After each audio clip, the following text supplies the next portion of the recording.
दृष्टि आईएएस के audio article programme में आपका स्वागत है। आज का हमारा आर्टिकल द हिंदू में प्रकाशित लेख widespread resentment in Lakshadweep over a slew of bad law proposals और द गार्जियन में छपे लेख Kerala HC seeks administrator's response on plea challenging new regulations in Lakshadweep के सम्मिलित सारांश पर आधारित है। इसमें टीम दृष्टि के इनपुट्स भी शामिल हैं। यह ऑडियो आर्टिकल जीएस पेपर 1 के इतिहास खंड से जुड़ा है। तो आइए लेख की शुरुआत करते हैं। हमारे वीडियो अंग्रेजी में देखने के लिए फॉलो करें हमारा ही दूसरा यूट्यूब चैनल दृष्टि आईएएस इंग्लिश। बीते दिनों लक्षद्वीप डेवलपमेंट अथॉरिटी रेगुलेशन 2021 का ड्राफ्ट चर्चा में था। ड्राफ्ट में लक्षद्वीप के निवासियों के भूमि संबंधी अधिकारों को लेकर नए नियम कानून लाए गए थे। ड्राफ्ट में एक नया विकास प्राधिकरण बनाने का प्रस्ताव दिया है, जो लक्षद्वीप के किसी भी इलाके को डेवलपमेंट जोन घोषित करके जमीन का अधिग्रहण कर सकता है। इस ड्राफ्ट ने भूमि सुधार से जुड़े मामलों को तूल दिया है। भूमि सुधार स्वतंत्रता से पहले और बाद में भी आर्थिक सुधारों का एक महत्वपूर्ण भाग रहा है। भूमि सुधार से मतलब है कि भूमि का उचित वितरण किया जाना। भूमि सुधारों में मालिकाना हक का नियमन, संचालन, लीज, बिक्री और विधिक मामले शामिल होते हैं। इसमें भूमि के स्वामित्व को इस प्रकार व्यवस्थित किया जाता है जिससे उसका अधिकतम उपयोग किया जा सके। भारत जैसे कृषि प्रधान देश में ग्रामीण समाज के लिए कृषि भूमि एकमात्र सबसे महत्वपूर्ण संसाधन और संपत्ति है, लेकिन यह एक क्षेत्र में रहने वाले लोगों के बीच समान रूप से वितरित नहीं है। भारत के कुछ हिस्सों में अधिकांश ग्रामीण परिवारों के पास बहुत छोटे भूखंड हैं। वहीं कुछ अन्य क्षेत्रों में 40 से 50% परिवारों के पास अपनी कोई जमीन नहीं है। इसलिए भारत में स्वतंत्रता से पूर्व और स्वतंत्रता प्राप्ति के बाद भूमि सुधार को लेकर खूब प्रयास किए गए। इस टॉपिक की महत्ता सिविल सेवा परीक्षा के अलावा राज्य सेवा परीक्षाओं में भी है। इसी के मद्देनजर टीम दृष्टि पेश कर रही है ऑडियो आर्टिकल में हम स्वतंत्रता से पूर्व भूमि सुधार के लिए किए गए प्रयासों की बात करेंगे। साथ ही स्वतंत्रता के बाद भूमि सुधार में किस स्तर के प्रयासों को अंजाम दिया गया, इस पर भी चर्चा करेंगे। इसके अलावा वर्तमान समय में इसके लिए लागू कानूनों की भी बात करेंगे। सबसे पहले बात करते हैं स्वतंत्रता से पहले के भूमि सुधारों की। स्वतंत्रता के पहले ब्रिटिश शासन द्वारा इस दिशा में किए गए प्रयासों को भले ही हम भूमि सुधार कहें, लेकिन वास्तविकता में ब्रिटिश शासन का प्रमुख मकसद अधिक से अधिक लाभ कमाना था। इसके लिए उन्होंने कई भू राजस्व प्रणालियों की शुरुआत की, जैसे स्थायी बंदोबस्त, रैयतबाड़ी व्यवस्था और महालवाड़ी व्यवस्था। तो आइए बात करते हैं स्थायी बंदोबस्त व्यवस्था की। कंपनी ने राजस्व की उगाही के लिहाज से 1793 में स्थायी बंदोबस्त लागू किया था। इसे इस्तमरारी व्यवस्था या जमींदारी व्यवस्था या स्थायी बंदोबस्त कहा जाता है। उस वक्त भारत के गवर्नर जनरल के पद पर लॉर्ड कॉर्नवालिस आसीन थे। प्रधानमंत्री Pitt, Charles Grant, John Shore, company के डायरेक्टर्स, बोर्ड ऑफ कंट्रोल के सभापति डंडास और कॉर्नवालिस की आपसी सहमति से जमींदारों के साथ 10 वर्ष के लिए समझौता किया गया था। यह समझौता 22 मार्च 1793 को स्थायी कर दिया गया। इसके तहत ब्रिटिश भारत के कुल क्षेत्रफल का लगभग 19% शामिल था। इसमें राजाओं और तालुकादारों को जमींदार के तौर पर नियुक्त किया गया। इन्हें किसानों से राजस्व वसूल कर कंपनी को सौंपना था।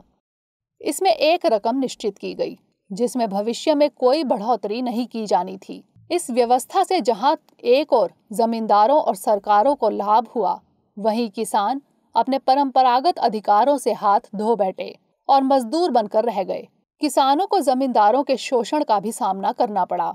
इस व्यवस्था में राजस्व की दर निश्चित होने के कारण सरकार को भी नुकसान उठाना पड़ा। इस तरह यह व्यवस्था एक छोटे समय में भले ही लाभकारी थी, लेकिन लंबे समय के लिए कोई लाभ नहीं पहुंचा सकी। वहीं दक्षिण भारत की ब्रिटिश भूमि पर इस विचार से अलग एक व्यवस्था पर काम किया जा रहा था। इस नई व्यवस्था को रैयतवाड़ी नाम दिया गया। इसे कैप्टन अलेक्जेंडर रीड द्वारा उन कुछ क्षेत्रों में लागू किया गया जिसे कंपनी ने टीपू सुल्तान से युद्ध के बाद जीता था। बाद में टॉमस मुनरो द्वारा इसे लगभग पूरे दक्षिण भारत में लागू किया गया था। गौरतलब है कि टॉमस मुनरो मद्रास के गवर्नर के पद पर आसीन था। रीड और मुनरो का मानना था कि दक्षिण भारत में उत्तर की तरह परंपरागत तौर पर जमींदार नहीं हैं, इसलिए उन्हें सीधे रैयतों यानी किसानों से राजस्व वसूलना होगा। इस व्यवस्था के अंतर्गत सरकार का रैयत से सीधा संपर्क होता था। इसी तरह एक अन्य व्यवस्था है महालबाड़ी बंदोबस्त। इसमें एक गांव यानी महाल के भीतर हर एक भूखंड को अनुमानित राजस्व की गणना करने के लिए जोड़ा गया था। सैद्धांतिक तौर पर भूमि पूरे गांव या महाल की मानी जाती थी, लेकिन व्यावहारिक तौर पर किसान इसे आपस में विभाजित कर लेते थे। स्वतंत्रता से पहले भूमि सुधार के अन्य कदमों में बंगाल रेंट एक्ट 1859 भी शामिल था। ये पहला कानूनी कदम था जिसमें बटाईदार के अधिकारों को परिभाषित करने का प्रयास किया गया था। साथ ही भूमि मालिकों की किराया बढ़ाने की शक्ति को सीमित किया गया था। इसके अलावा सेंट्रल प्रोविंस टेनेंसी एक्ट 1920 के जरिए बेगार को खत्म किया गया था। इन सभी व्यवस्थाओं का मूल उद्देश्य अधिकतम राजस्व की वसूली करना था। इनके कारण भू स्वामित्व का असंतुलित वितरण देखने को मिला। इस असंतुलन को दूर करने और शोषणकारी आर्थिक संबंधों को खत्म करने के लिए स्वतंत्रता के बाद भी भूमि सुधार की आवश्यकता देखने को मिली। तो आइए अब जानते हैं कि स्वतंत्रता के बाद भूमि सुधार के लिए क्या प्रयास किए गए थे। स्वतंत्रता प्राप्ति के बाद हमारे देश के नीति नियंताओं के लिए सामाजिक न्याय सुनिश्चित करना प्राथमिकता थी।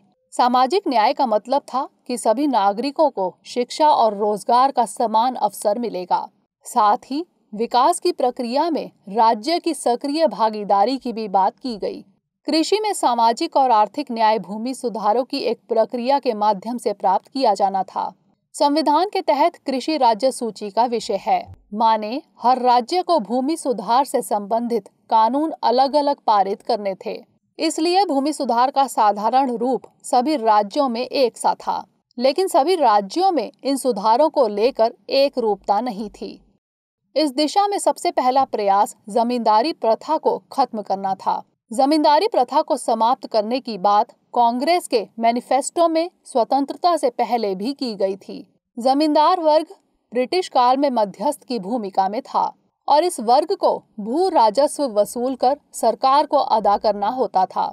जमींदारों को सरकार को एक निश्चित राजस्व अदा करना होता था, लेकिन इनके द्वारा किसानों से कर वसूलने पर कोई सीमा नहीं थी। इस स्वायत्तता का फायदा उठाते हुए इस वर्ग ने किसानों का खूब शोषण किया।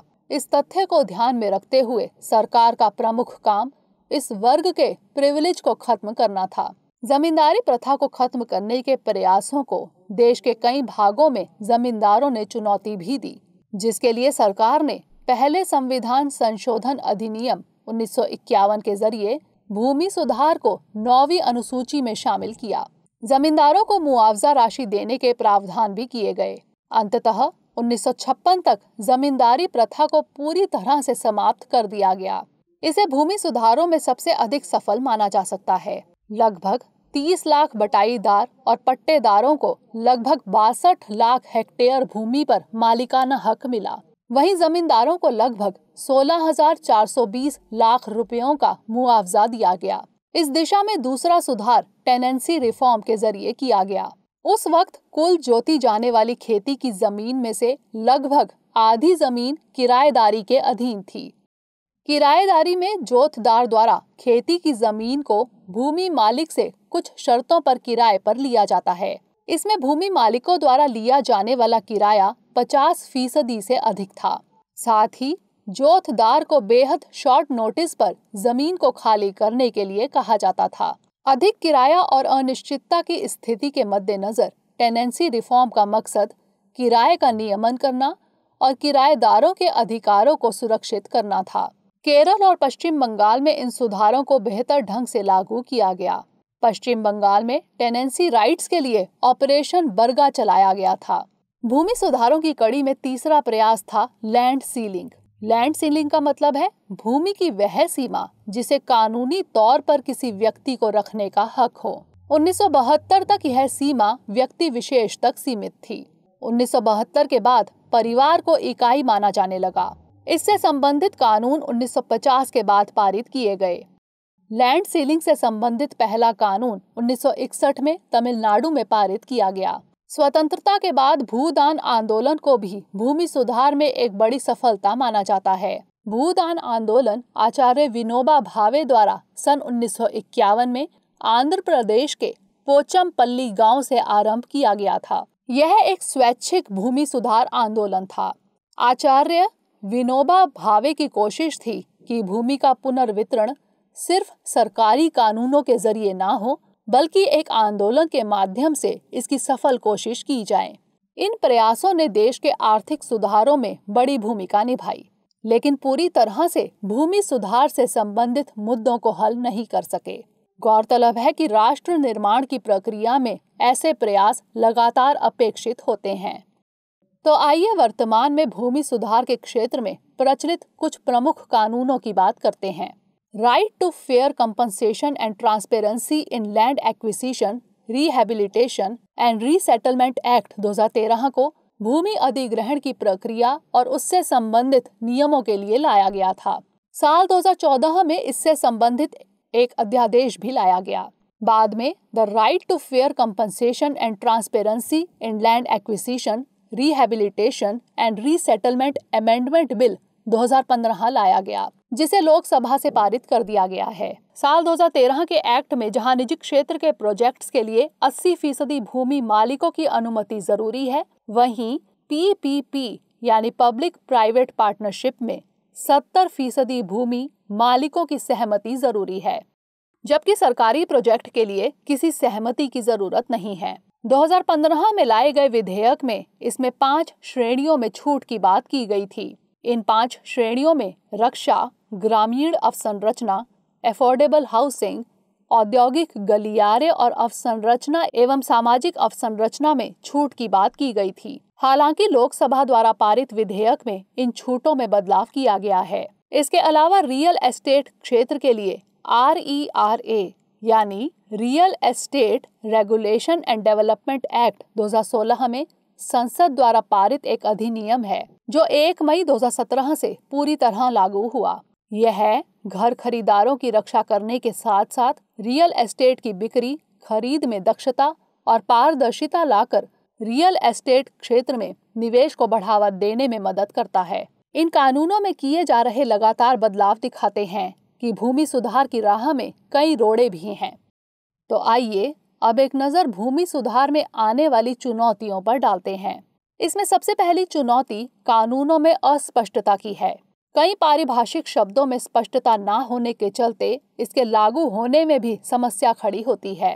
राजनीतिक इच्छा शक्ति भी एक बड़ी चुनौती है। जहां इस दिशा में कुछ राज्यों ने बेहतर प्रदर्शन किया है, तो वहीं कुछ राज्य इस कसौटी पर खरे नहीं उतर सके हैं। प्रशासनिक बाधाएं और भूमि सुधार प्रयासों में एकरूपता की कमी भी एक बड़ी चुनौती है। लैंड रिकॉर्ड्स का काम पूरी तरह से ना हो पाने के कारण भी भूमि सुधार की गति धीमी हुई है। भारत में जहां एक बड़े किसान के पास सीमांत किसान की तुलना में लगभग 45 गुना अधिक भूमि है, वहीं 56.4% ग्रामीण परिवारों के पास कोई जमीन नहीं है। ये आंकड़े भूमि सुधार के रास्ते में खड़ी चुनौतियों को दिखाते हैं। ऐसे में इन चुनौतियों के मद्देनजर आइए देखते हैं कि क्या हो आगे की राह।